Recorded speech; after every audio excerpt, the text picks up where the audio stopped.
요한계시록 11장 14절에서 19절입니다. 둘째 화는 지나갔으나 보라 셋째 화가 속히 이르는도다.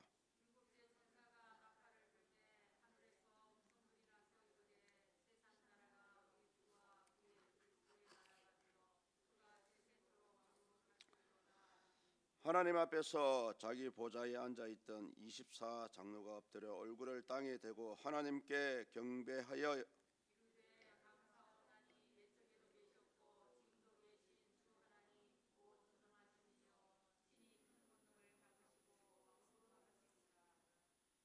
이방들이 분노하며 주의 진노가 내려 죽은 자를 심판하시며 종 선지자들과 성도들과 또 작은 자든지 큰 자든지 주의 이름을 경외하는 자들에게 상 주시며 또 땅을 망하게 하는 자들을 멸망시키실 때로소이다 하더라.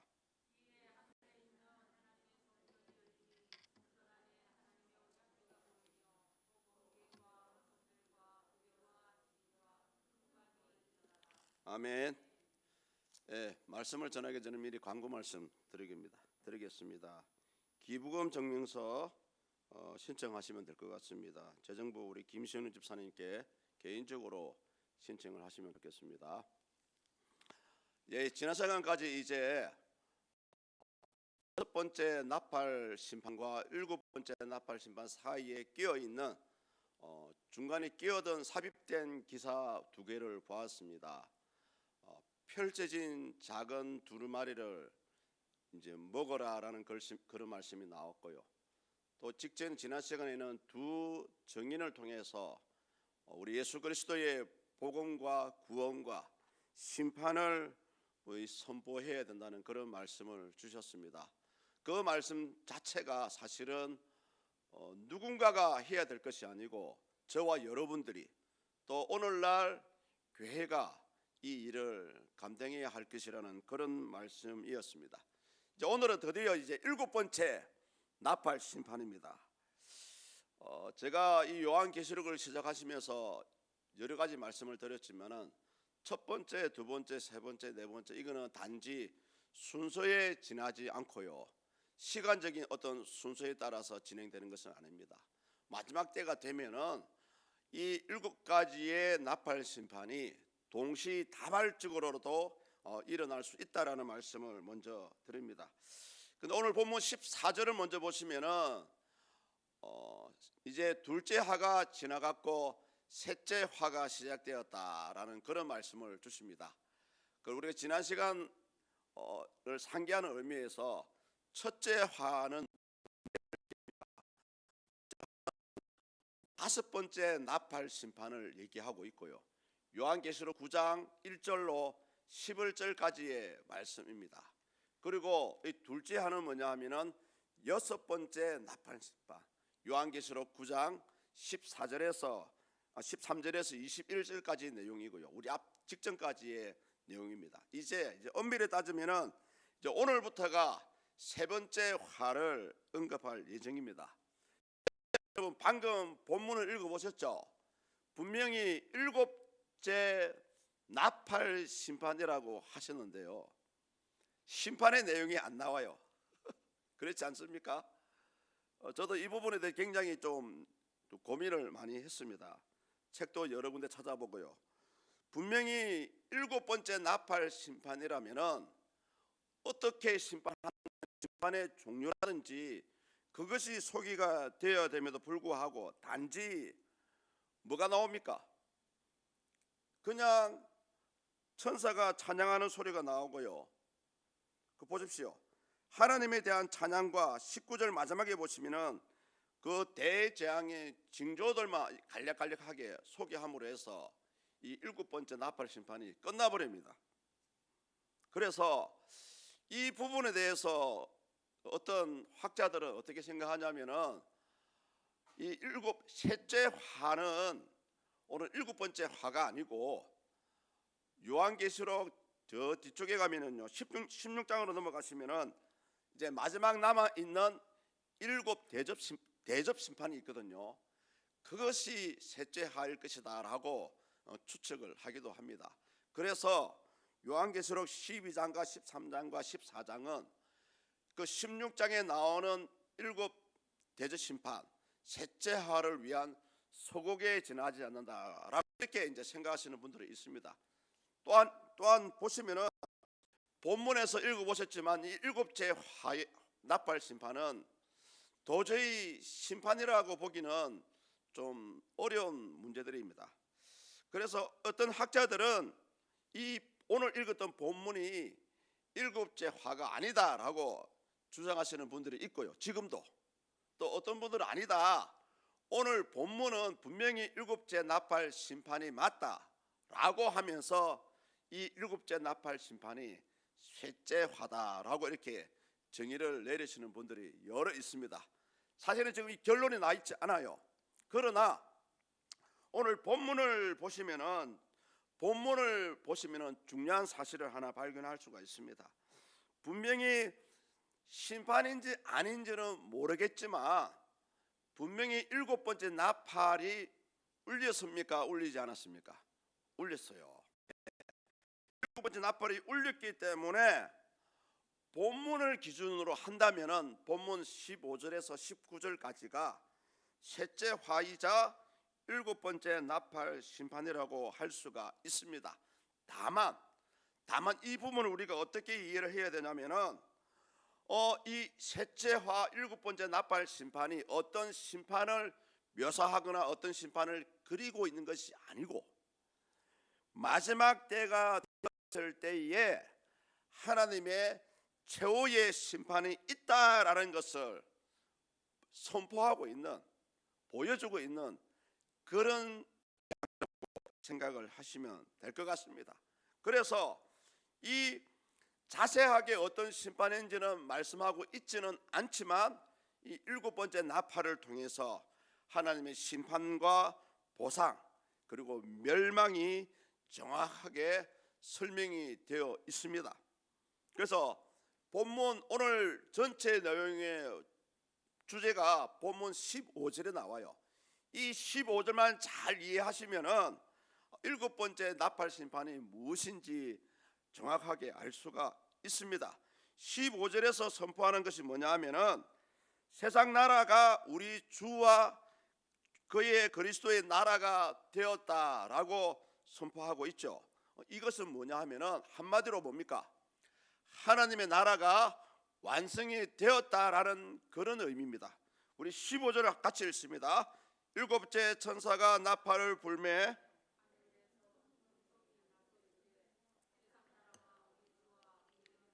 나라가 되어 그가 세세토록 왕노릇 하시리로다 하니. 보십시오. 아멘. 여기서 확실히 알 수 있는 것은 뭐냐?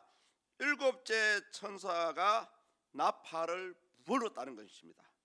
다만 나팔을 불었지만은 어떤 재앙이 나타난 것이 아니라 대신에 하늘에서 큰 음성이 들렸습니다. 큰 음성이 들리면서 뭐라고 말씀합니까? 그 음성이 요거죠. 세상 나라가 잘 들어보십시오. 세상 나라가 우리 주와 그의 그리스도의 나라가 되었다. 성도님들 이해됐습니까? 현재 이 세상 나라는 누가 지배하고 있습니까? 에베소서 2장에 보면은 공중 권세 자본자들이 지배하고 있습니다. 그런데 이 본문 15절에서 이미 세상 나라가 하나님 것이 되었다라고 선포를 했습니다. 자, 보십시오. 그렇다면 이 공중 권세 자본자가 멸망받고 심판받는 때가 언제입니까? 최후의 심판 때입니다. 최후의 심판 때입니다. 그래서 오늘 이 일곱째 나팔 심판은 최후의 심판 때에 나타날 재앙입니다. 그래서 이 세상 나라가 하나님 것이 되기 위해서는 하나님의 원수가 되고 하나님을 하는 공중 권세 자본자들이 심판을 받고 멸망을 받아야만이 가능한 일이죠. 자, 보십시오. 원래 우리 하나님께서 인간을 위해서 세상을 창조하셨습니다. 그리고 그 세상을 다스릴 권세를 우리 인간에게 주어서요. 아담과 하와가 범죄하기 직전에. 그런데 에덴 동산에서 아담과 하와가 범죄하고 타락했기 때문에 그 이후로는 사탄이 공중권세 잡은 자들, 에베소서 2장 2절에 나옵니다. 에베소서 2장 2절에 나오면 세상은 현재 공중권세 잡은 자들 마귀의 소유로 전락해 있습니다. 그런데 그런 세상이 다시 우리 예수님과 하나님의 나라로 되었다라는 것은, 이 일은 요한계시록에 나오는 모든 심판의 과정 가운데 나타나는 것이 아니고요, 마지막 세상의 종말 최후의 심판 때에 일어나는 사건입니다. 따라서 이 본문 15절은 예수님의 재림으로 인해서 종말론적인 하나님의 나라가 완전히 완성이 되었다라는 것을 얘기하는 거고요, 완성이 되었다라는 것을 이 일곱째 나팔 심판을 통해서 우리에게 지금 가르쳐주고 있다라는 사실입니다. 그래서 15절을 보시면 이런 중요한 얘기가 나오죠. 우리 주는 성부 하나님을 얘기하고요, 그리스도는 성자 예수님을 뜻합니다. 그래서 방금 읽으셨던 본문 15절에서 말하고자 하는 것이 뭐냐 하면은, 하나님의 종말론적인 하나님의 나라는 성부 하나님과 성자 예수님이 하나가 되어서 이제 통치하시는 나라다라는 것을 우리에게 가르쳐 주고 있습니다. 이런 원리에 대해서 다니엘서 7장을 보시면은 우리에게 보여주고 있습니다. 마지막 때가 되면은 하나님의 이 세상 나라가 어떻게 변할 것인지에 대해서 다니엘서 7장 22절에 보면은 이런 말씀이 나와요. 잘 들어보십시오. 옛적부터 항상 계신 이가 와서 지극히 높으시니 성도들을 위하여 원한을 풀어주셨고 때가 이름에 성도들이 나라를 얻었더라. 그래서 공중권세 잡은 자들이 심판을 받고요, 우리 하나님과 성자 예수님께서 이 세상을 다스리게 될 때는 최후의 심판 때라는 것을 우리에게 보여주고 있는 부분입니다. 그래서 15절을 우리는 어떻게 이해를 해야 되냐면은, 일곱 천사가 나팔을 불게 되면은 이제는 하나님의 나라가 완성이 되었다라는 것을 이제 우리에게 각인시켜 주고 있어요.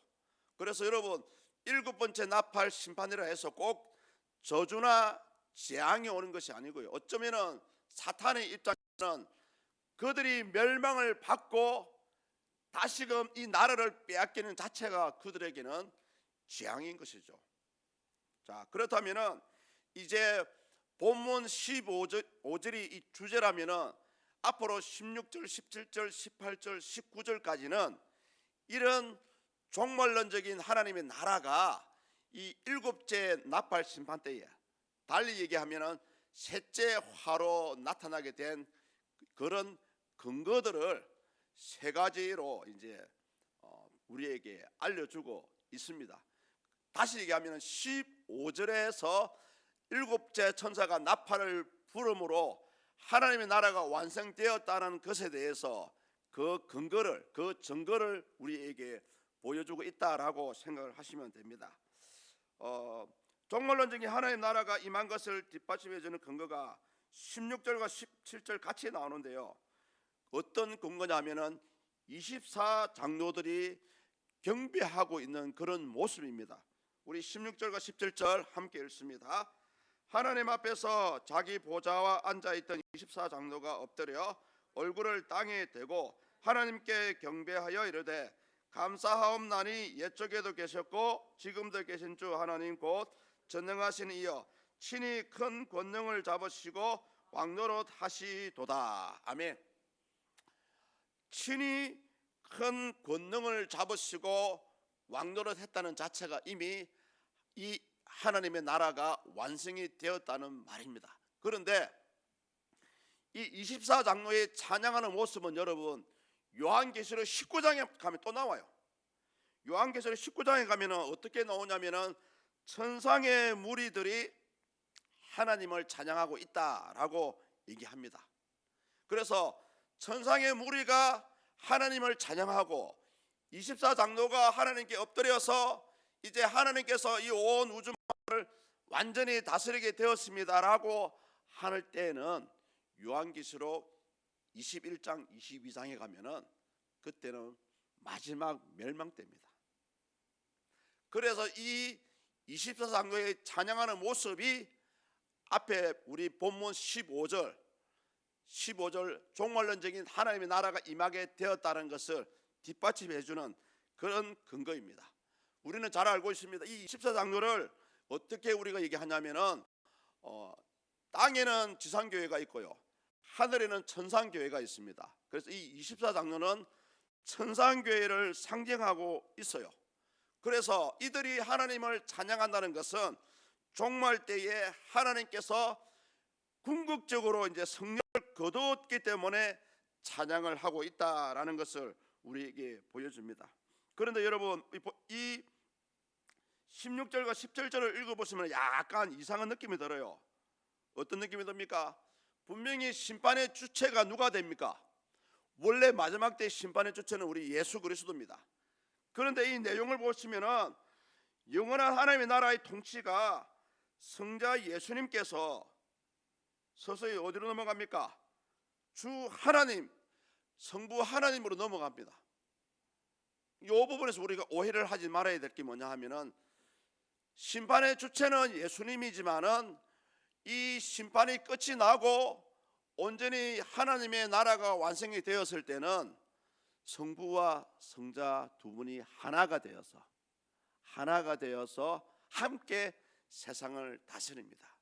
그래서 이 사도 요한도 그것을 알았기 때문에 결국은 모든 것이 누구한테로 넘어갑니까?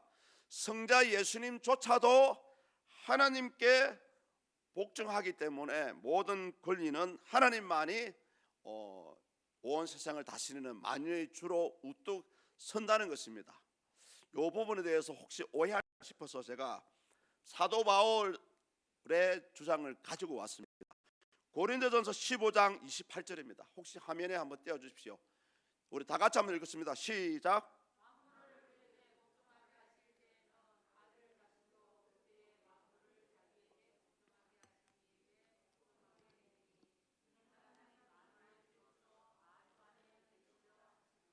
아멘. 예, 이제 이해가 되시죠? 심판의 주체는 예수님이지만 결국은 우리 예수님조차도 모든 영광을 하나님께 올려드리고 있습니다. 그래서 이 부분을 우리가 쉽게 이해하기 위해서는 예수님의 통치가 완성되었기 때문에 이후로는, 완성이 된 이후로는 하나님이 모든 것을 통치하신다라고 생각을 하시면 됩니다. 또 한 가지, 이제 종말론적인 하나님의 나라가 이 셋째화를 통해서 완성되었다는 근거가 뭐냐 하면은 18절에 나와요. 우리 18절 읽습니다. 이방들이 분노하며 주의 진노가 내려 죽은 자를 심판하시며 종 선지자들과 성도들과 또 작은 자든지 큰 자든지 주의 이름을 경외하는 자들에게 상 주시며 또 땅을 망하게 하는 자들을 멸망시킬 대로소이다 하더라. 아멘. 보십시오. 여기서 근거가 되는 구절이 뭐냐 하면은 주의 진노가 내려 죽은 자를 심판하신다 나오죠. 첫 부분에 이방인들이 분노하며 주의 진노가 내려 죽은 자를 심판하신다. 성도님들, 성경에 보시면은 죽은 자를 심판하실 때가 언제입니까? 최후의 심판 때죠. 그것도 백보자 심판 때에 모든 죽은 자들이 백보자 심판대 앞에서 심판을 받지 않습니까? 그렇죠. 그러니까 이 셋째화가 일어날 때에는 당연히 그때가 종말론적인 하나님의 나라가 완성이 되었고요, 그때에 죽은 자들조차도 이제 심판을 받는다, 그런 말씀이죠. 최후의 심판 때에는 우리가 잘 알고 있지만 큰 세 가지 심판이 있습니다. 불신자들이 죄인된 신분으로 심판을 받고요, 예수 믿는 자들은 심판을 면하면서 그 가운데 이제 상급이라는 것을 받게 되죠.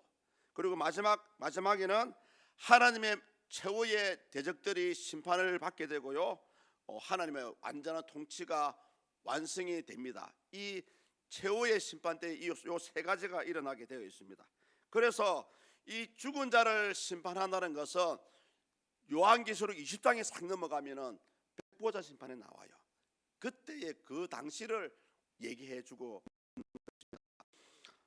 이방인들의 심판에 대해서는 이미 예레미야 선지자가 그 당시 이스라엘을 괴롭히는 바벨론 나라, 바벨론의 심판을 비유해서 심판과 연결시키는 그런 구절이 나옵니다. 예레미야서 51장 25절 말씀인데요, 제가 한번 읽어보겠습니다. 화면에 나오시죠? 여호와의 말씀이니라. 온 세계를 멸하는 멸망의 사나 보라. 나는 내 원수라. 나의 손을 내 위에 펴서 너를 바위에서 굴르고 너로 불단산이 되게 할 것이니라. 아멘. 여기서 이 바벨론이라는 나라는 종말론적인 세계 공동체를 의미합니다. 그래서 이 바벨론이라는 나라는 마지막 때가 되면은 하나님의 심판을 받고 멸망할 것이라는 그런 내용들이거든요.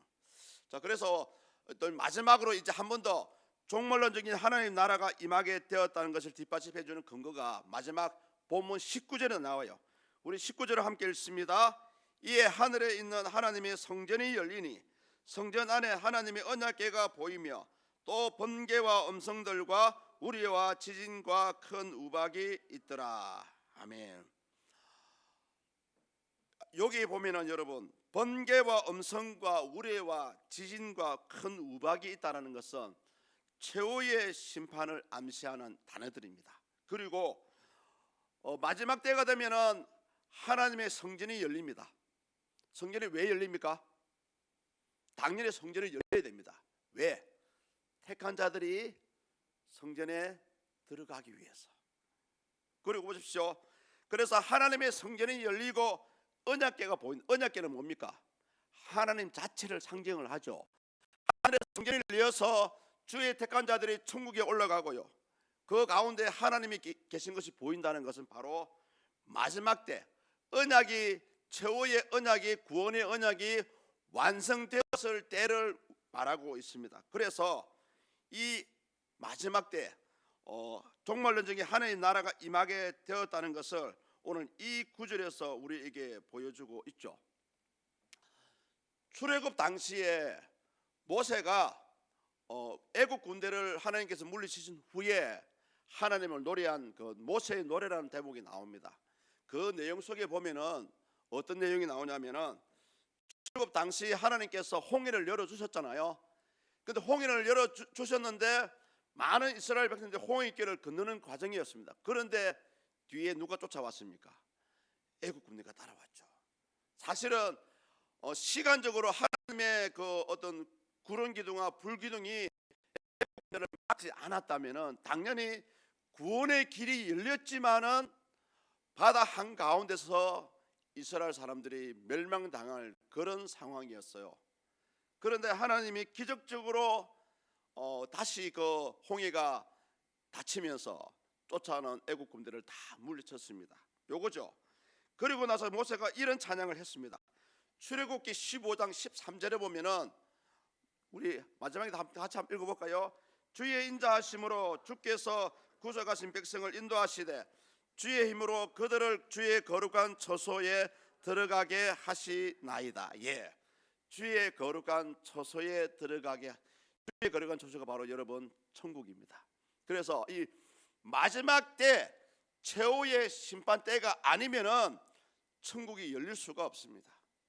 그래서 오늘 이 본문에서 말하고 있는 셋째화, 본문에서 말하고 있는 이 일곱 심판 자체는, 일곱 나팔의 심판은 어떤 재앙이라는 어떤 종류의 재앙을 얘기하는 것이 아니고 마지막 최후의 심판 때에 일어날 상황들을, 종말론적인 하나님의 나라가 이렇게 나타날 것이라는 것을 보여주는 것이 바로 일곱째 나팔 심판의 내용입니다.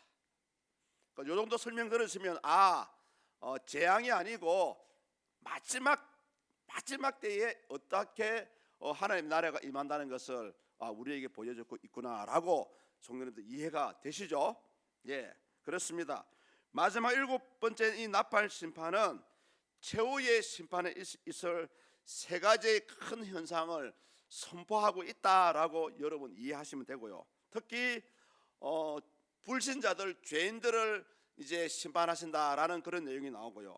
그리고 성도도 심판하지만은 이들에게 이제 상급을 주시는 그런 장면이 나오고, 그리고 마지막에는 멸망받아야 할 원수, 지금 이 세상의 권세를 잡은 공중권세 잡은 사탄이 이 마지막 때에 멸망을 당하고 결국은 하나님의 통치가 이루어진다라는 것을 오늘 본문에서 우리에게 보여주고 있습니다.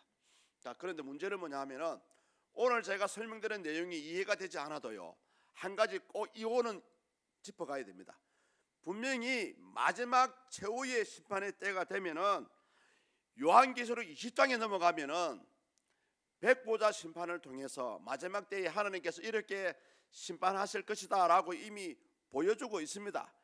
그런데 그런 심판의 내용이 있는데 동일하게 오늘 요한계시록 11장에서 왜 이 일곱 나팔 재앙을 통해서 우리에게 미리 보여주고 있느냐라고 이제 우리가 질문을 해 보아야 됩니다. 성도들 보십시오. 그 이유는 뭐냐면은 오늘을 살아가는 성도들에게 신앙의 경각심을 심어주기 위해서 미리 마지막 때를 우리에게 맛보기로 보여주고 있습니다. 보십시오. 우리의 신앙생활은 마치 42.19km를 달려가는 마라톤과 같습니다. 그러다 보니까 때로는 많은 예수 믿는 성도님들이 하나님의 말씀을 잘 알고 있어요. 성령도 체험합니다.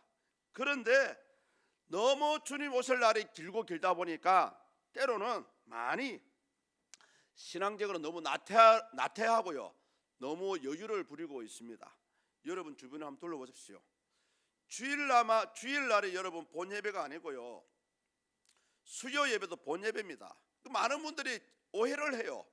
주일날 11시 예배만이 대예배고 나머지 예배는 뭐 빠져도 된다라는 이런 사고방식을 많이 가지고 있습니다. 이것이 바로 여러분 우리 믿는 자들의 이 나태함이거든요.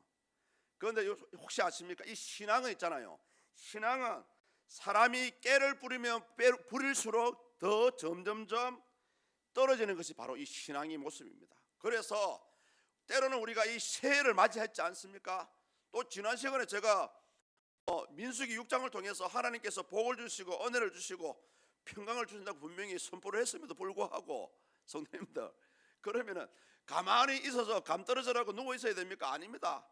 하나님의 그런 열심과 함께 저와 여러분들도 이 새해를 느끼는 뭔가 달라져야 되거든요.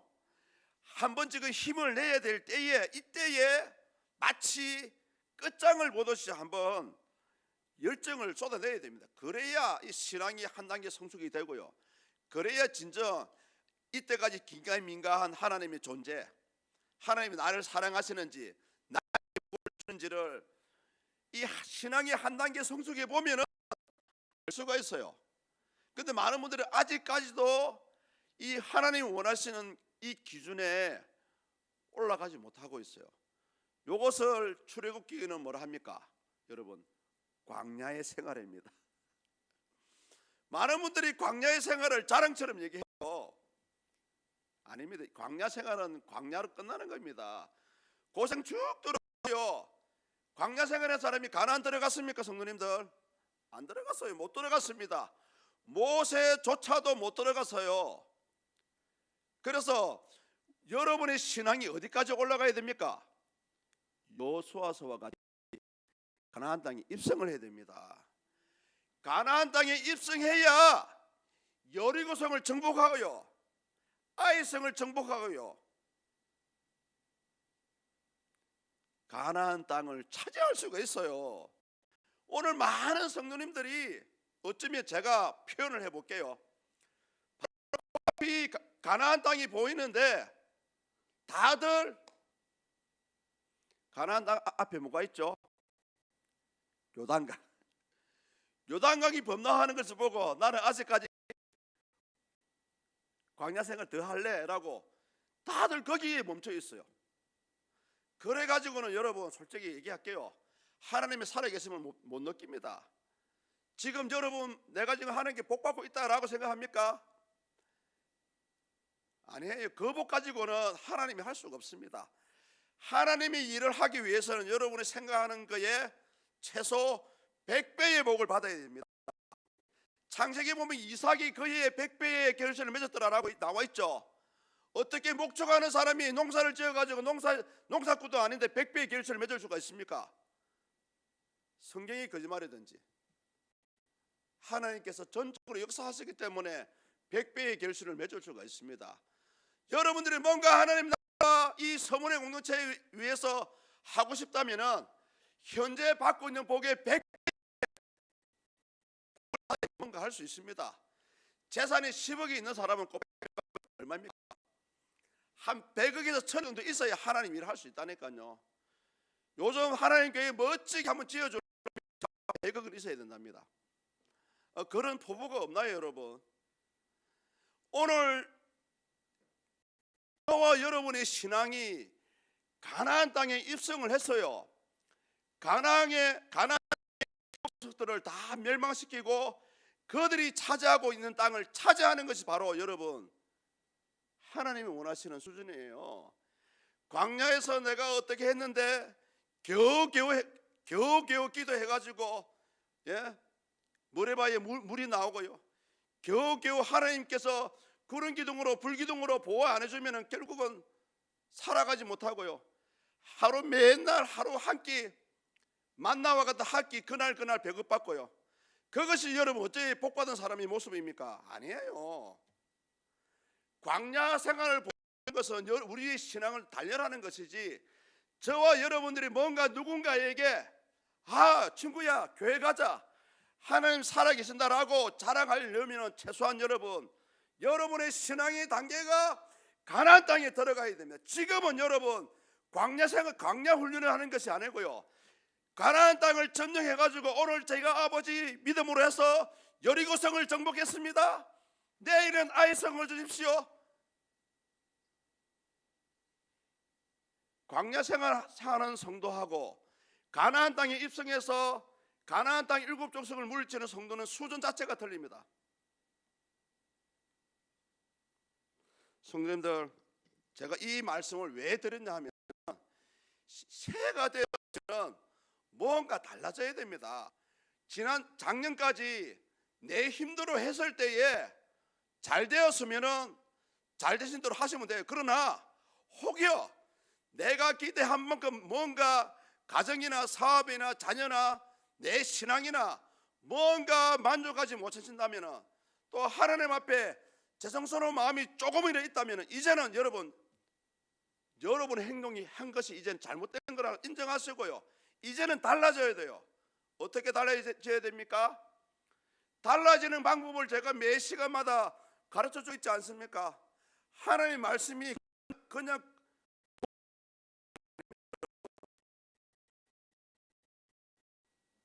물론 이 주어진 성경 구절에 맞춰서 하나씩 맞춰서 설교를 하는 거지만은 그래도 이 강의 설교조차도 때로는 아주 적절할 때 이제는 여러분들 오늘 이 최후의 심판을 요한계시록 11장에서 요한계시록 20장에도 나오는데 미리 보여주는 것은 오늘을 살아가는 성도들이 너무 나태하니까 이대로 가다가는 한 사람도 구원을 못 받으니까 하나님께서 미리 보여주시는 겁니다. 한번 힘을 내라. 아무리 세상 삶이 힘들고 핑계를 댄다 할지라도 마지막에 가면 결국은 여러분 하나님의 최후의 심판이 기다리고 있습니다. 그 마지막에 가면 결국은 하나님의 재앙이 반드시 있다라는 거죠. 많은 분들이 이 요한계시록을 보면서 막연하게 생각합니다. 아이고 그때 가면 구원받겠지. 여러분 그렇지 않습니다.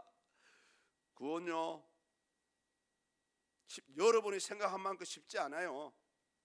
물론 예수 이름으로 구원을 받습니다. 물론 그 믿음대로 구원을 받습니다. 그런데 성경에 보십시오.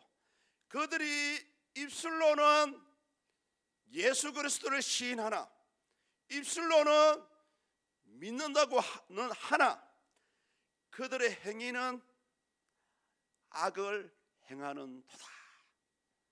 여러분 이 말씀이 불신자들에게 주는 말씀이 아닙니다. 믿는 자들에게 주시는 말씀이에요. 오늘 많은 사람들이 교회 공동체라는 곳이 살아 있습니다. 들어옵니다. 그러나 이 가운데는 진정 마음으로 통회하고 회개하고 하나님 뜻대로 살아가려고 몸부림치고 가나안 땅에 들어가서 가나안 7족속을 몰아내기 위해서 날마다 밤마다 믿음으로 씨름하고 피곤하고, 그러나 교회 안에서 편안하게 신앙생활하는 사람들 한번 생각해 보십시오. 편안하게 신앙생활하는 사람들, 저 솔직히 그 속에 믿음이 있다고 확신 못합니다. 하나님이 살아계심이 있고요, 이 계시록을 통해 지금도 멸망의 때가 다 됐다는 것을 우리에게 경고하고 있는데 어찌 우리가 마음 편하게 머리를 기대고 밤잠을 잘 수가 있습니까? 이미 그런 사람은 사람들이 죽어, 영혼들이 죽었단 말입니다. 보라, 지금은 자다가 깰 때가 되었으니, 지금은 어디 마담을 만한 때요, 보라 지금은 구원의 날이로다. 성경이 왜 이런 말씀을 하신지 아십니까? 각 시대마다 이 말씀이 그대로 적용이 되었습니다. 물론 하나님의 멸망의 때를 보지 못하고 그 전에 천국에 가는 사람들도 있겠지만요, 혹시 압니까? 이 당대에 와서 내에 그 멸망의 때를 볼 수 있을지도 모릅니다. 아무도 몰라요. 그래서 이 요한계시록이라는 책을 주신 겁니다. 예수 그리스도를 믿으려면 깨어 있어야 된다는 거죠. 뭔가 함께 열심을 낼 때에 같이 열심을 내는 것이 맞아요. 진정 제가 늘 여러분에게 이런 질문을 드리지 않습니까? 예수님 사랑하시나요? 하면 다들 아멘을 하시지 않습니까? 그러나 그 사랑을 보여주십시오. 여러분이 진정 하나님을 사랑하시고요, 이 교회의 장래를 걱정하신다면 당장 해야 될 게 뭐냐 하면은 기도입니다. 기도 외에는 없어요. 막연하게 장래에 무지개 같은 그런 빛을 기대하십니까? 아니에요. 제가 어젯밤에도 와가지고 혼자 기도했지만은 너무너무 사탄의 방해가 많아요. 기도 못하게. 사천 기도실에서 기도했는데요, 뒤에서 아무도 없어요. 그런데 뭔가 덕이 삐쭉삐쭉 선다니까요. 그렇게 사실 오늘 제가 찬양 부르면서 이 목소리가 못 올라간 이유가 어제 너무 많이 불이 젖어가지고 덕이 삐쭉삐쭉 서요. 여러분, 지금 엄밀히 얘기하면 우리 교회는 기도가 가장 약한 교회입니다. 기도가 거의 없어요. 기도가 없으면 어떤 현상이 벌어지는지 아십니까? 하늘로부터 지금 은혜가 내려옵니다. 그러나 그 은혜가 여러분의 삶의 현장까지 안 내려가요. 기도가 없으면 사탄이 무차별 공격합니다. 그래서 병자가 많고요, 그래서 일이 안 풀리는 거예요. 그것을 어떻게 막아냈습니까? 결국은 여러분의 피땀 흘린 눈물 흘린 이 기도로 막아내는 겁니다. 교회가 기도가 없는 교회는 글쎄요, 과연 장래를 기대할 수 있을까요? 오늘 이 시간을 통해서 다시 한번 말씀드립니다. 이제 새해를 맞이했다면 뭔가 달라져야 됩니다. 지난날의 실패라고 생각하신다면 이것은 누구 한 사람한테 책임을 돌리면 안 됩니다. 모두의 책임이에요. 사실은 모두의 책임입니다. 이제라도 하나님 교회가 바로 세워지고요, 진정 영적인 교회가 세워지고 날마다 믿는 자의 수가 늘어나기 위해서는 결국은 여러분의 피땀 흘린 이 기도로 심지 않는 이상에는 장래를 기대할 수가 없습니다. 오늘 요한계시록 이 11장에서 셋째 화를 통해서 7번째 나팔 심판을 통해서 재앙을 보여주는 것이 아니고요, 최후의 심판 때를 보여주는 것은 바로 이 7째 나팔이 불 때가 바로 마지막 때라는 거죠. 셋째 화가 임할 때가 이제 마지막 때라는 것입니다. 첫째, 둘째 화를 거치고 나서는 이 땅에 남아있을 존재가 없습니다. 셋째 화가 들은 순간부터 바로 모두가 멸망이에요. 물론 그때까지 살아봐야 알겠지만 성경은 성경은 오늘 요한계시록 11장가요, 요한계시록 20장, 21장, 22장 읽어보십시오. 마지막 때를 얘기하고 있습니다. 백보자의 심판을 얘기하고 있고요. 그 속에 하나님의 영이 없는 사람은 당연히 심판받고 멸망받습니다. 사탄과 함께. 이러한 사실을 우리가 알고 있습니다. 지금 너무 세상의 마음, 제가 오늘 이런 말씀을 드리고 싶습니다. 무조건 신앙생활에 열심을 내라는 말이 절대 아닙니다. 그러나 지금 우리 서문회 공동체가 지금 열심을 내야 될 때입니다. 열심을 내야 될 때, 열심이 필요할 때라면은 모두가 마음을 모두가 함께 열심을 내야 돼요. 어찌 아직도 작년과 같이 똑같은 모습을 보여주십니까? 안타깝습니다. 새벽기도 나오는 사람은 새벽기도 나오고, 나오는 사람은 수요일에 나오고, 변함이 없어요. 이게 하나님께 대한 믿음이 변함이 없어야지. 하나님께 대한 열심은 여러분 변화가 있어야 됩니다. 그래야 되죠. 그래야 믿는 자의 모습이 드러나는 거죠. 성경 오늘 이 본문의 말씀이 이것을 우리에게 보여주고 있습니다. 여러분이 어떠한 생각으로 어떠한 삶을 살아간다 할지라도 무엇보다 최후의 때가 되면 하나님의 심판은 반드시 있을 것입니다. 하나님의 재앙은 반드시 있을 것입니다. 그러나 그때 가서 후회하지 마시고요. 아이고 내가 신목사님 그렇게 목이 터져라 외칠 때 말 좀 들을 걸 하다가 결국은 후회하지 마시고요. 다시금 저와 여러분들의 마음을 모두어서 열심을 내시고 진정 하나님의 교회를 사랑하신다면 여러분 피땀 흘려서 기도해 주십시오. 이 교회가 기도가 부족합니다. 밤마다 아버지 교회 왔는데 기도하는데 머리가 삐쩍삐쩍 서는 데가 어디 있습니까? 하나님 전행하고 하나님 교회 오면은 마음이 포근해야 되지. 지금 사탄은 지금도 저와 여러분들을 삼키려고 우는 사자와 같이 지금도 두루 돌아가고 있습니다. 이 마지막 예를 한번 들고 마치겠습니다. 사탄이 하나님의 교회를 멸망시키려고 그렇게 애를 썼어요. 고난을 주니까 순교해가지고 오히려 천국에 올라가 버리고, 괴롭히니까 더 열심을 내고, 환난을 주니까 힘들다고 하나님 앞에서 나가서 기도는 하고, 그래서 오히려 사탄이 작전을 바꿨답니다. 이제 잘 되게 해주자. 잘 되게 하나님 축복해준다 할 때 잘 되게 해주자. 사람이 잘 되는 게 저는 어찌 됩니까? 나태해지는 거예요. 게을러지는 거예요. 배가 부르면 사람은 앉아있는 사람은 눕고 싶습니다. 누우면 자고 싶어요. 이것이 성도들의 섭리입니다. 생리 영적인 세계가 이렇더라니까요. 우리 사람의 육신도 그런 모습을 보이지만은 우리 영적인 세계도 그렇습니다. 혹시 여러분 가운데 아이고 이제 됐다, 이제 잘 되자, 이제 서로 목사님도 정해놓고 이제 다 됐다, 천만의 말씀입니다. 이제부터 시작이에요 여러분. 그런데 왜 변함이 없습니까?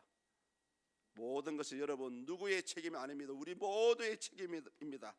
그런 사명감을 가지시고 이 밤에도 열심히 기도하시고요. 또 여러분의 마음을 모두는 그런 시간들이 많았으면 좋겠습니다.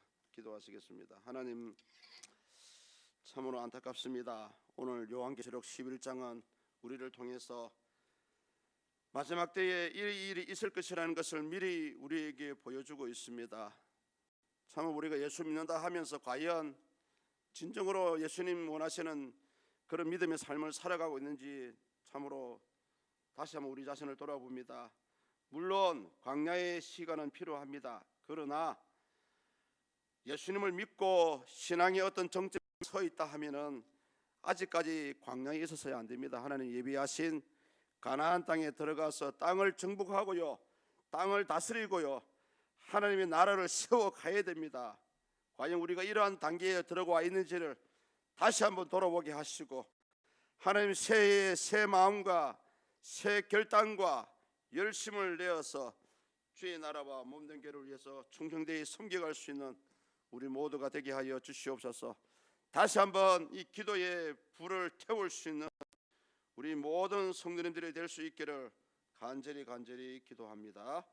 감사합니다. 예수 그리스도 이름으로 기도드립니다. 아멘. 552장입니다.